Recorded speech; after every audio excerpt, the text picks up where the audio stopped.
Bonjour Thomas Fantôme. Votre actualité, comme on dit, est particulièrement riche. Les questions sont nombreuses. Avec durablement moins de médecins depuis 2000 et depuis 2000, 2 fois plus d'infirmiers et masseurs-kinésithérapeutes. Comment la médecine de ville doit-elle se réorganiser alors que l'accès aux soins reste fortement dégradé en ville? Alors, il y a les négociations conventionnelles. Alors, en un quart d'heure, c'est pas beaucoup, mais donc vous allez me donner un peu votre sentiment sur les indemnités journalières. Il y a une non-explication à une tribune, je crois, dans le Figaro, vous expliquez bien que ce n'est pas uniquement dirigé contre les médecins. Il y a la santé numérique dans le rapport chargé-produit. C'est très intéressant. Vous êtes sévère sur le développement de la santé numérique. Il y a les centres de santé déconventionnés, ça a été brutal. Vous allez dire comment vous procédez. Il y a aussi les problématiques de la financiarisation du système de santé. Il y a la prévention et la pertinence des soins. Beaucoup de choses. La Cour des comptes dit encore en juillet les dépenses de soins de ville sont insuffisamment pilotées. Est-ce que vous l'avez pris pour vous? Non, pas spécialement. On a beaucoup échangé avec la Cour des comptes.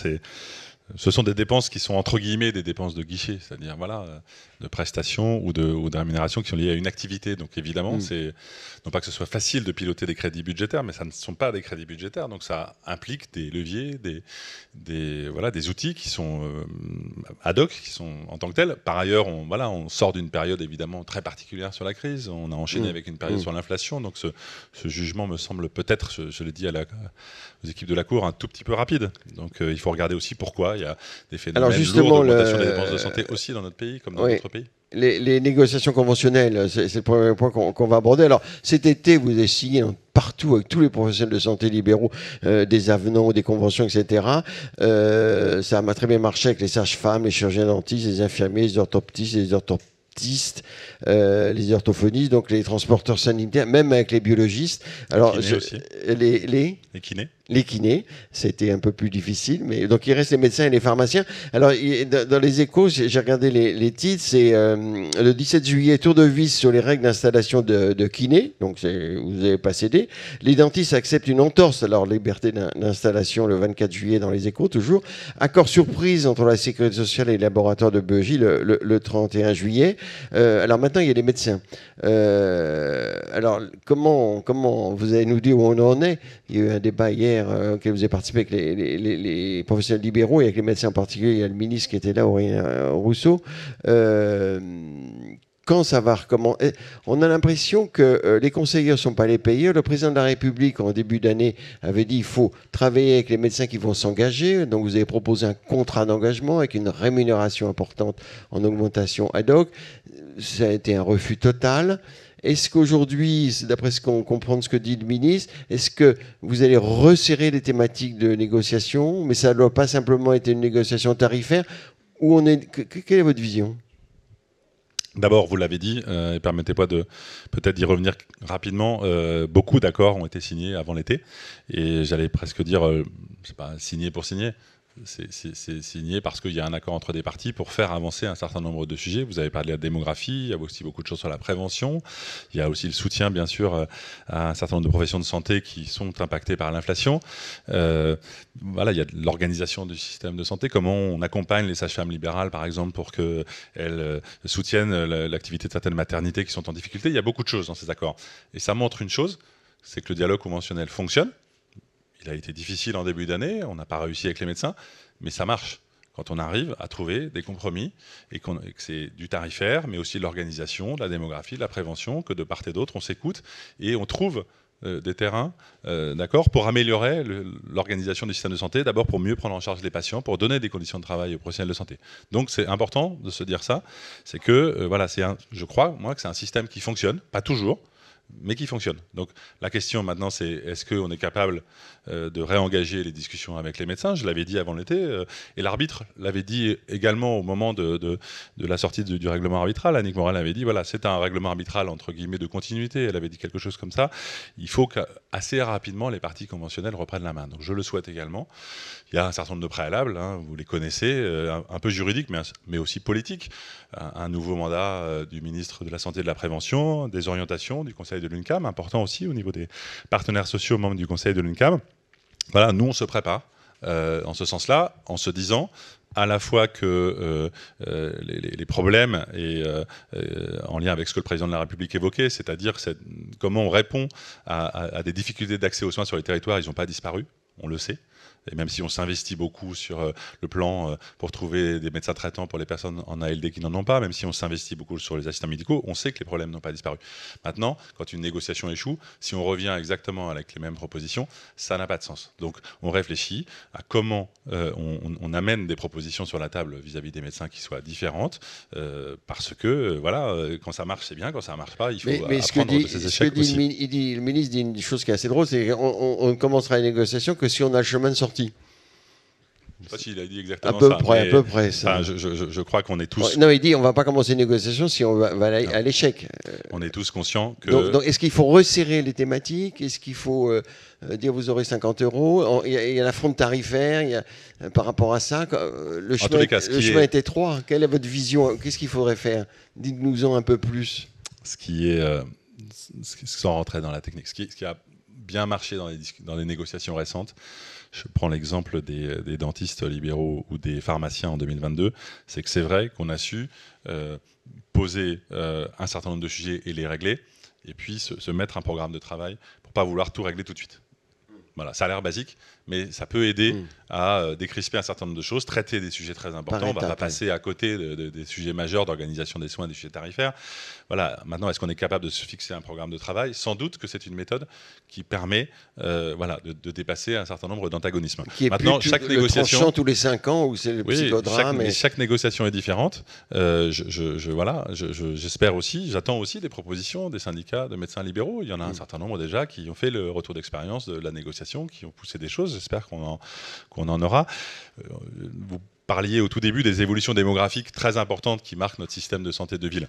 Et de ce point de vue-là, je fais un peu de publicité sur le nouveau site d'Amélie qu'on a lancé, Data Amélie Professionnels de Santé, qui vous donne en data visualisation toutes les données sur l'activité des professionnels de santé de ville, la démographie, l'activité, les honoraires, il y a tout, spécialité par spécialité, profession par profession.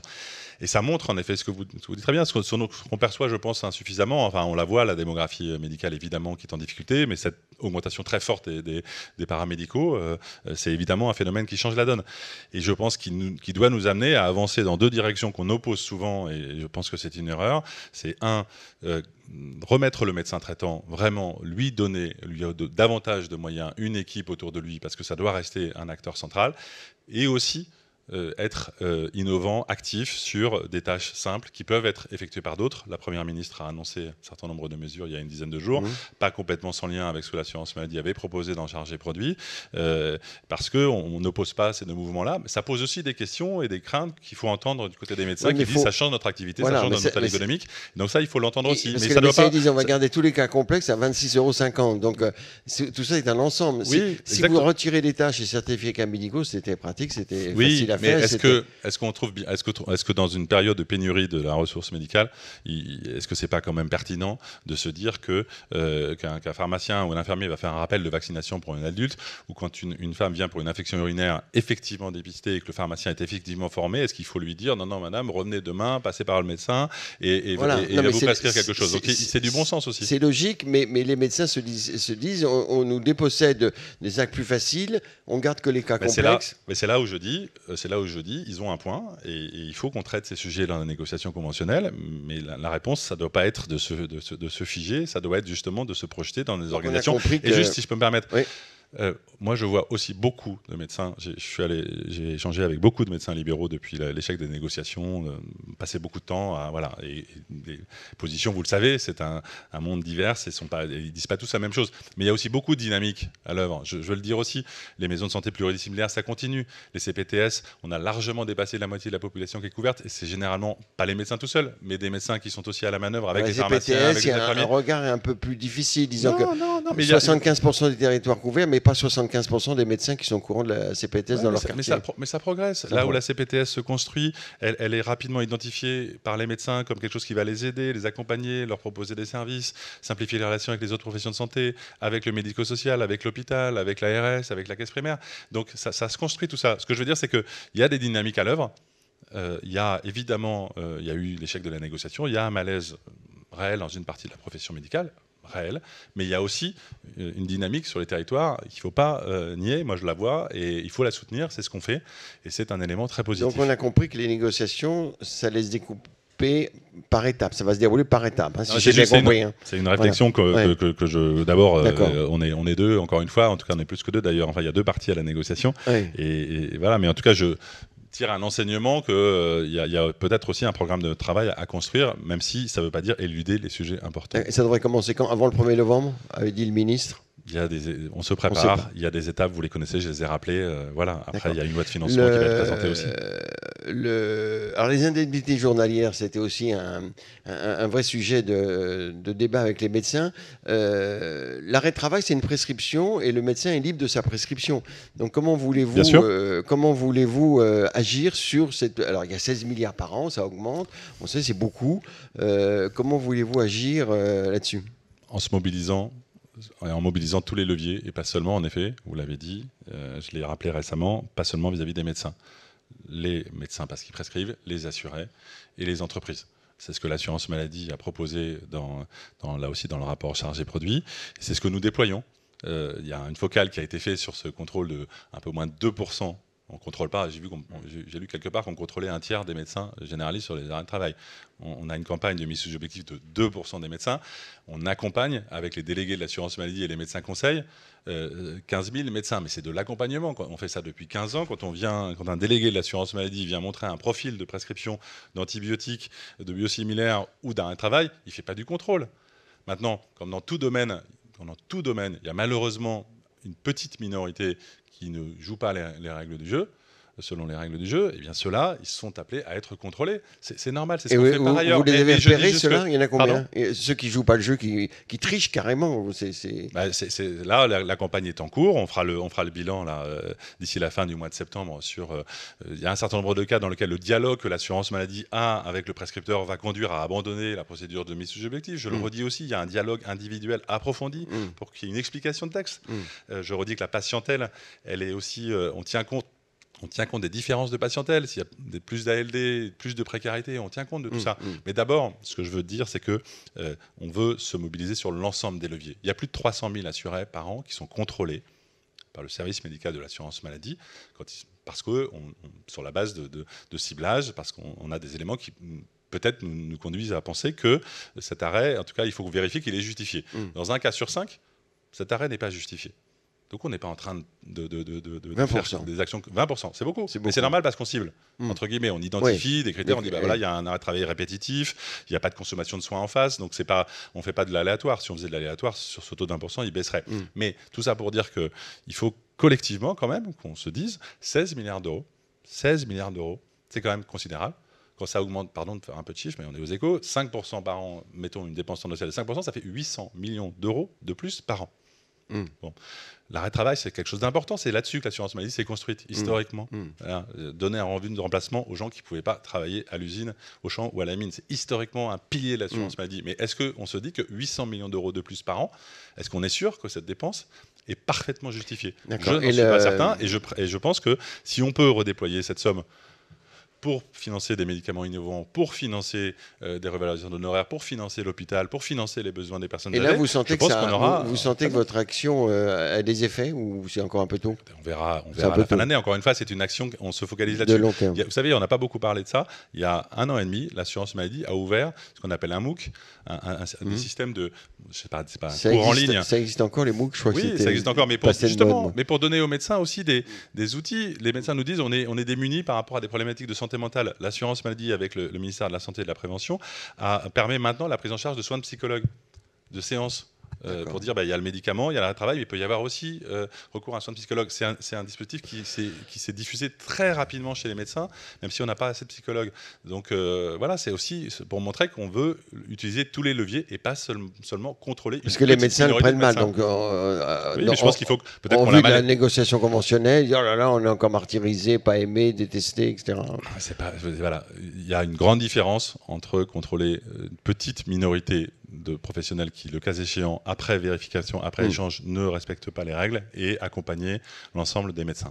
Alors, on va être obligé d'accélérer un petit peu. Donc, si vous pouvez répondre sur c'est des points qui sont, ma foi, quand même importants. La santé numérique, dans le rapport chargé et produit, vous êtes assez sévère sur la politique actuelle. Bah, attendez, manque d'évaluation, faible appropriation des solutions par les professionnels et les patients, accès au financement pérenne compliqué, manque d'adaptation entre innovation et besoin. Il faut prioriser. Ne faut-il pas mettre un label d'État? C'est pas vous qui l'avez écrit? Si, mais c'est parce qu'on y croit beaucoup et que comme on y croit beaucoup, on a des attentes fortes. Vous êtes ambitieux, oui. Voilà, non, ouais. mais c'est vrai parce que le numérique est en train de bouleverser toute une série de sujets. Et il bouleverse aussi les conditions dans lesquelles on évalue les médicaments, les dispositifs médicaux. Il faut qu'on fasse évoluer les conditions dans lesquelles on évalue. Il faut qu'on voit comment l'intelligence artificielle va progressivement faire évoluer le diagnostic. Donc tout ça, ça nous bouscule. Mais c'est pas honnêtement, on est partie prenante de cette affaire. Ça nous bouscule aussi nous, assurance maladie. On est très concentré sur le déploiement de mon espace santé, sur l'ordonnance numérique, sur AppCV. Il y a d'abord un accompagnement des professionnels de santé dans l'utilisation de ces outils. Donc, n'élisons pas un regard sévère, c'est des attentes fortes et collectivement un appel à ce qu'on se mobilise. D'accord. Alors cet été, vous avez déconventionné des centres de santé. C'est brutal comme mesure parce qu'ils ont été obligés de. C'est brutal quand ça fait 2 ans que vous avez porté plainte. 2 ans. Hein. Sur ce réseau, on a déposé 27 plaintes au pénal sur 13 régions en juin 21. Quand vous constatez fin 22 que l'activité se poursuit, qu'elle est toujours marquée par des fraudes importantes, eh bien vous êtes vous êtes obligé, et je veux dire vraiment obligé, ils ont fermé de reprendre les contrôles. Oui, ils sont en train de fermer les uns après les autres parce que dès lors qu'ils sont déconventionnés, il n'y a moyen, évidemment plus de modèle économique. Mais honnêtement, notre responsabilité à nous, c'est de faire cesser plus rapidement des remboursements qui sont liés à des pratiques frauduleuses. Quand vous faites des actes fictifs, quand vous faites des tests... Justement, comment découvrir les actes fictifs alors que le patient n'a pas sa facture, c'est pas ce qu'on lui fait et c'est pas ce qui est facturé? Est-ce qu'il n'y a pas d'autres cas comme ça qui... Je vous l'ai dit, on va très certainement dans les prochaines semaines déconventionner d'autres centres. On ne déconventionne pas que des centres de santé aussi, on va possiblement aussi le faire sur des professionnels de santé libéraux. Après, c'est une conjonction de facteurs. Déconventionner des professionnels de santé libéraux. Ça arrive. Des médecins, malheureusement. C'est fréquent ou ça augmente? Non, c'est heureusement rare parce que là, encore une fois, l'immense majorité des médecins et des autres professionnels de santé, ils soignent, ils respectent la nomenclature et ils vous font pas d'actes fictifs. pouvez vraiment savoir ce qui est frauduleux ou pas? Vu qu'il n'y a plus de contrôle, parce que le patient, c'est pas... Pour répondre à votre question, les contrôles, on les mène avec différentes sources d'informations, nos bases de données, qui nous permettent de voir qu'il y a ce que les spécialistes appellent les atypies, quand on voit des actes qui se répètent, faits pour la même famille, qui n'ont rien à voir avec l'âge des patients. Ça, c'est la première source. Ensuite, ça peut être la source de plainte des patients. Vous l'avez vu, un certain nombre de reportages le montraient, des patients et on les invite à le faire, regardent leur facture, regardent sur Amélie, regardent ce qui est donné. On va améliorer aussi l'information et ils voient, on m'a facturé une prothèse alors que je suis allé faire un détartrage. On m'a fait un fond d'œil à mon gamin de 12 ans alors qu'on ne l'a pas fait. Donc ça, malheureusement, ça existe. Et donc, il faut stopper plus rapidement ces pratiques frauduleuses. C'est ce qu'on a fait en déconventionnement ces centres. D'accord. Alors, 3 petites questions encore. Financiarisation du système de santé. Est-ce que vous pensez que ça monte fortement en puissance? On dit que les pouvoirs publics ont laissé rentrer des loups dans le système, que ça commence à prendre une certaine importance, que c'est pas contrôlé. Quel est votre sentiment là-dessus? Puis prévention et efficience, prévention. Alors, sur la financiarisation, est-ce que c'est un phénomène important que vous maîtrisez? Est-ce que c'est grave, docteur? D'abord, ce qu'on redit dans le diagnostic qu'on a essayé de poser, c'est qu'il faut justement, c'est pas ce que vous avez fait, mais pas caricaturer, on a besoin d'acteurs privés, on a besoin de capitaux privés, capitaux publics pour le système de santé. Notre système de santé en France, il est fort d'avoir des acteurs libéraux, publics, privés lucratifs, privés non lucratifs, il est fort de ça. Donc personne n'a en tête d'aller nationaliser l'ensemble du système de santé, fort heureusement, en tout cas pas l'assurance maladie. Après, voilà, on constate qu'il y a des phénomènes de financiarisation qui n'ont pas été correctement, y compris par nous, appréhendés. Et dont on mesure aujourd'hui les conséquences. Et la biologie en est un exemple, même si on a trouvé un accord avec les biologistes dans des conditions plus sereines que la précédente discussion. Donc ça montre aussi que le dialogue peut se faire, mais c'est vrai que ça provoque parce que les fonds d'investissement ont des anticipations de rémunération trop élevées parfois. Et donc là, aujourd'hui, au moment où je vous parle, moi je reste inquiet sur ce qui se passe du côté de la radiologie, même si la profession, je crois, essaye de faire aussi, de mettre en place place des dispositifs pour limiter les risques. Je pense qu'on est en risque, que la radiologie connaisse des évolutions proches de ce qui se passe, de ce qui s'est passé du côté de la biologie. On a une financiarisation, j'allais dire, extrême. Sur les centres de santé, il ne faut pas se tromper, hein, c'est des montages juridiques extrêmement compliqués, que vous avez en fait une association qui gère un centre, mais en fait l'immobilier il est détenu par une société, qui est détenu par une autre société, qui est détenu par une personne physique, qu'en réalité le réseau il n'est pas du tout piloté par l'association qui gère le centre. Donc ces montages-là, il faut les comprendre, il faut les analyser et il faut se mettre autour de la table. Ça a l'air de rien, mais c'est ce qu'on a proposé. Observons le phénomène, comprenons-le. Est-ce que la réglementation est insuffisante ? Si elle est insuffisante, il faut la compléter. Est-ce que si la réglementation est suffisante mais qu'elle est contournée, alors il faut contrôler et le cas échéant, il faut sanctionner. Mais aujourd'hui, c'est vrai que je pense qu'il faut qu'on approfondisse notre vision partagée de ce sujet avec les professionnels, en ville, à l'hôpital, avec les acteurs, avec les ordres, pour trouver les bons remèdes sans caricature, parce que sinon on aura des surveillances. Alors juste dernier point sur la prévention, vous en faites, l'assurance maladie en fait, même si ce n'était pas sa mission initiale dès le début, mais est-ce qu'il ne faut pas franchement carrément accélérer plus fortement les actions de prévention qui est quand même bien sûr, mais à tout.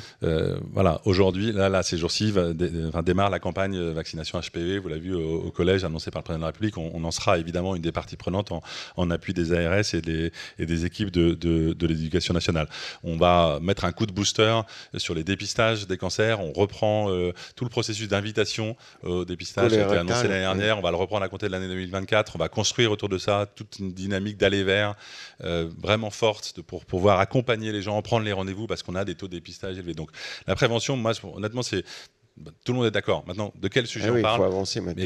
Et comment on les prend et comment on avance. Donc si demain, on arrive collectivement à faire augmenter le taux de couverture de la vaccination HPV, si demain, on arrive à faire augmenter le taux de dépistage organisé des différents cancers, on aura fait œuvre utile. Et donc c'est des chantiers très opérationnels, très concrets sur lesquels l'assurance maladie va se mobiliser. Elle a eu des moyens importants dans le cadre de la COG pour le faire, et donc on va amplifier ce qu'on a montré qu'on savait faire des choses pendant la crise Covid et on va faire avant. On a un très beau programme qu'on va déployer avec les dentistes, cette fameuse génération sans carie. Oui, mais alors vous remboursez moins. Non, on va rembourser plus avec les complémentaires, davantage d'actes, mais c'est un transfert. Plus fréquemment. Non, on va rembourser. L'assurance maladie Non, on va collectivement rembourser mieux et davantage d'actes, même s'il y a un transfert entre l'assurance maladie obligatoire et l'assurance maladie complémentaire. Il a échappé à personne que depuis déjà un certain nombre d'années, les organismes complémentaires étaient devant l'assurance maladie sur les soins dentaires. Donc il y a un changement des paramètres de remboursement, mais à la fin, au lieu de faire des bilans de prévention tous les 3 ans, on va les faire tous les ans. On va admettre au remboursement de nouveaux actes pour mieux prendre en charge notamment les dents des enfants. Et donc, on ne se désengage pas, mais on travaille avec les complémentaires santé et avec les professionnels de santé sur la prévention pour améliorer les choses. Merci beaucoup. Merci à vous. Merci.